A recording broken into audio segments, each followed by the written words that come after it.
Joseph John Thomson est un physicien anglais né au milieu des années 1800. Il réussit à prouver expérimentalement l'existence des électrons.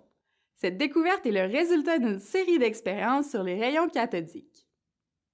Un rayon cathodique, c'est un faisceau lumineux qu'on observe dans un tube sous vide appelé tube cathodique. Plus précisément, le tube cathodique contient à une extrémité une électrode négative, la cathode, et à l'autre une électrode positive, l'anode. En les soumettant à des courants électriques, on produit un faisceau lumineux, c'est le rayon cathodique. À cette époque, les scientifiques ne connaissent pas la nature de ce rayon. Thomson observe son comportement lors de différentes expériences pour tenter d'identifier sa nature. Il soumet ce rayon à des champs magnétiques en approchant des aimants du tube cathodique. Il remarque que les rayons sont déviés. Il soumet ensuite le rayon cathodique à des champs électriques en plaçant des plaques chargées positivement et négativement de part et d'autre du tube. Il observe que le rayon est dévié vers la plaque chargée positivement. Ces observations lui permettent de dire que non seulement le rayon a une charge électrique, mais qu'elle est négative puisqu'il est attiré par la plaque positive.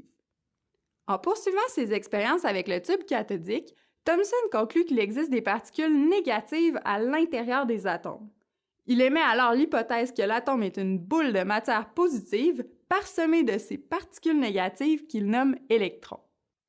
Pour que l'atome soit neutre, il propose que la charge négative des électrons soit annulée par la charge positive de la boule. On appelle ce modèle le pain au raisin.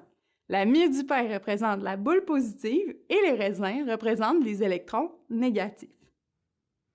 On peut résumer le modèle atomique de Thomson en 3 points importants. L'atome n'est plus indivisible puisqu'il est possible de lui arracher des électrons.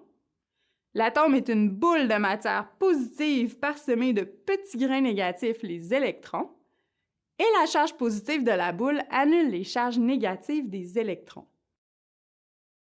Malgré son importance, le modèle atomique de Thomson ne sera accepté qu'une quinzaine d'années.